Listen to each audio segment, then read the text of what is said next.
आप अपने भरोसेमंद चैनल को पहले सब्सक्राइब कर चुके थे, लेकिन एक बार फिर से यह नए अंदाज में है, इसलिए फिर से आप इसे सब्सक्राइब जरूर करें। खबर देखने से पहले सब्सक्राइब बटन जरूर दबा दें। आपसे अनुरोध है यह।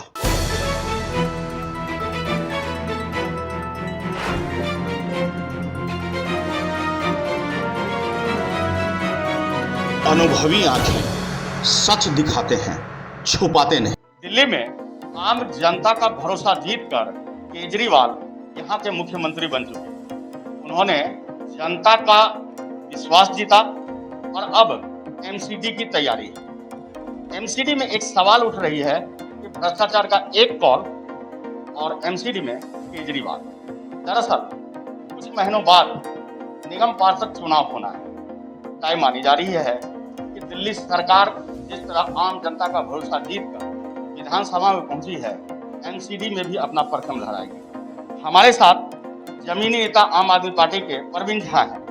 हम जानने की कोशिश करेंगे कि आखिर क्या कुछ तैयारी है कटरोलावाद से। नमस्कार, धन्यवाद आप लोगों का जो आज मेरे कार्यालय में आकर हमारा इंटरव्यू लेना चाह रहे हैं आप। मैं आप लोगों को बताना चाहूंगा जो एमसीडी में क्यों केजरीवाल को आना चाहिए। आप सीधा सा मानते हैं जो दिल्ली सरकार बार बार एमसीडी उठा रही है, दिल्ली सरकार हमको पैसे नहीं दे रही है, तो क्यों नहीं पैसे दे रही है? अगर भ्रष्टाचार आप करेंगे, भ्रष्टाचार करते दिख रहे हैं, सारे सवाल भ्रष्टाचार पे है। हम जिस मुद्दे पे दिल्ली में सरकार बनाए थे केवल भ्रष्टाचार को हटाने के लिए बनाए थे, लेकिन आज 15 साल से बैठी सत्ता में बीजेपी की शासित एमसीडी जितना बड़ा भ्रष्टाचार कर रहा है। आप मान लें ककरोला वार्ड में करीब 500 कर्मचारी है, तो 500 कर्मचारी का साल भर में 150 करोड़ रुपए का बजट है। यहाँ 150 करोड़ में इस 23 अनऑथराइज्ड कॉलोनी में क्या काम हुआ है, ये एमसीडी काउंसलर जवाब देंगे। ऐसे ही पूरी दिल्ली में साउथ एसडीएमसी में मनोनीत पार्षद हूं, तो पूरी दिल्ली में जितना भी एमसीडी का बजट है, मुझे लगता है 10% बजट पे काम करता है। और खास करके बीजेपी के विधायक भी अब मान चुके हैं जो एमसीडी में हमारे पार्षद करप्ट हैं, इसलिए बीजेपी के लोग चुनाव में हार जाते हैं। एमसीडी में अब केजरीवाल या क्या, यह तो भविष्य के गर्भ में आने वाले दिनों में पता चलेगा। लेकिन इतना तय है कि मुफ्त बिजली, मुफ्त पानी और इस तरह की तमाम सेवाओं को आम जनता तक पहुंचाकर केजरीवाल आम जनता की लोकप्रिय बनते जा रहे हैं। ऐसे में एमसीडी में भी अगर परचम लहरा दे तो कोई बड़ी बात नहीं। वैक्सीनेशन और कोरोना को लेकर जहां सांसों की जद्दोजहद जारी थी, वहां केजरीवाल ने निरंतर केंद्र सरकार को घेरा और जमकर कोसा भी। एक बार फिर से सरकार द्वारा जब मुफ्त वैक्सीन प्राप्त हुई है, तो उसे लगवाने के लिए केजरीवाल और उनके कार्यकर्ता अब जन जागरण अभियान चला रहे हैं। प्रवीण जी, क्या जागरण अभियान चला रहे हैं? अभी ट्रेड लाइसेंस के नाम पे, हाउस टैक्स के नाम पे, फैक्ट्री लाइसेंस के नाम पे 20% अप्रॉक्स 17 से 20% तक टैक्स बढ़ाया गया है। मेरा ये मानना है कि पूरे भारतवर्ष में कोरोना का जो ये महामारी लोगों को भूख से त्राहिमाम कर रहा है, उसके बाद भी ये एमसीडी ऐसी, बीजेपी शासित एमसीडी ऐसी व्यवस्था कर रही है 20% टैक्स अप्रॉक्स हाउस टैक्स के नाम पे, ट्रेड लाइसेंस के नाम पे और फैक्ट्री लाइसेंस के नाम पे बढ़ा रही है। तो हम लोग कोशिश करेंगे जो ये टैक्स न बढ़ाया जाए। एमसीडी अभी भी कोई भी टैक्स जनता पे नहीं थोपे। ये एमसीडी में हम लोग घर घर जाके मुहिम चला रहे हैं। अभी वैक्सीनेशन, दिल्ली सरकार वैक्सीनेशन का प्रोग्राम, जहां हमारा बूथ है वहीं वैक्सीनेशन, ये प्रोग्राम दिल्ली सरकार ने चलाया था, लेकिन कुछ बूथ पे हमारा कैंसिल हो गया, एलजी साहब ने कैंसिल करवा दिया।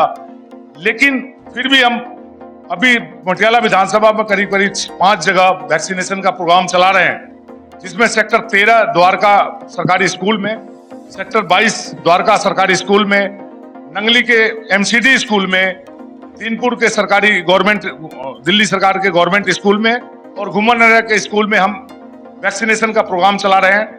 हमारे पास वैक्सीनेशन का फाइल, बहुत दुख की बात कहते हैं, जो विदेशों में वैक्सीनेशन चला गया, लेकिन हमारे पास दिल्ली में वैक्सीनेशन, जितना हम वैक्सीनेशन लगा सकते हैं उतना वैक्सीनेशन उपलब्ध नहीं कराया जाता है। इसलिए कभी कभी हमारे सेंटर पे आप जाके देख सकते हैं, जब वैक्सीनेशन खत्म हो जाता है तो हमको रोकना पड़ता है। जब ऊपर से वैक्सीनेशन हमको दिया जाता है तो फिर हम वैक्सीनेशन का काम चालू करते हैं। तो हम एक गाड़ी बनाए हैं और लोगों से अपेक्षा कर रहे हैं जो आप वैक्सीनेशन जरूर लगवाएं और आप अपने पड़ोसियों को, साथियों को, अपने रिश्तेदारों को वैक्सीनेशन जरूर लगवाएं। और अगर हो सकता है तो आप एक दूसरे को हेल्प करके आप अपने साथ ले जा करके वैक्सीनेशन जरूर लगवाएं। देखिए, कोरोना की तीसरी लहर, हम दूसरी लहर में भी तैयारी किए थे, लेकिन ये दिल्ली की जनसंख्या और दिल्ली का जो इंफ्रास्ट्रक्चर है उसके आधार पे एकाएक दिल्ली के चारों तरफ से लोग दिल्ली में इलाज कराना आते हैं। मैं उनका मजबूरी समझता हूं, क्योंकि उत्तर प्रदेश में इलाज अच्छा ढंग से नहीं हो पाया, हरियाणा में इलाज ढंग से नहीं हो पाया। मैं जानता हूं, मैं बिहार प्रदेश का रहने वाला हूं, बिहार से कई लोग आए हैं हमारे जानकार जो दिल्ली इलाज कराने आए हैं। तो दिल्ली में इंफ्रास्ट्रक्चर की जनसंख्या के आधार पे एकाएक जो बीमारी के लहजे से जो जनसंख्या बढ़ा, उसके आधार पे इंफ्रास्ट्रक्चर कम था, थोड़ा सा दिक्कत आया है, लेकिन हम उस दिक्कत को खत्म करने जा रहे हैं। हम द्वारका के सेक्टर 10 में जो अभी हॉस्पिटल कोविड बेड चालू किए, उसके बाद बुराड़ी का कोविड बेड चालू हुआ, उसके बाद और भी हम हॉस्पिटल के रूपरेखा तैयार किए हैं और उस पर हम तीसरी लहर पे काम करने जा रहे हैं। ऑक्सीजन की काफी व्यवस्था हुई, हर जिला में करीब 14 जिला में, हर जिला में ऑक्सीजन का प्लांट लग रहा है, जिसमें एक नगली में प्लांट लग के तैयार है और भी जिला में प्लांट लग रहा है। तो हम इस तरह तीसरी लहर की तैयारी कर रहे हैं, अभी से तैयारी कर रहे हैं। इस तरह सांसों की जद्दोजहद, ऑक्सीजन की मारामारी दूसरी लहर में देखने को मिली। परवीन जी का मानना है कि उसे देखते हुए एक बेहतर विकल्प की प्रयास निरंतर जारी है। अब देखना होगा कि स्थानीय नेता परवीन झा ककरोला वार्ड में आम जनता का कितना भरोसा जीतती है, क्या कुछ उन्हें मदद पहुंचाती है और किस तरह अगर उन्हें चुनाव और पार्टी कमान ने किसी पद के लायक किसी आधार पर टिकट देती है तो कितना भरोसा जीतकर, विश्वास जीतकर एक बार फिर से उस विश्वास पर खरा उतर के दिखाएं। आज के लिए इतना ही, हमारे साथ बने रहिए।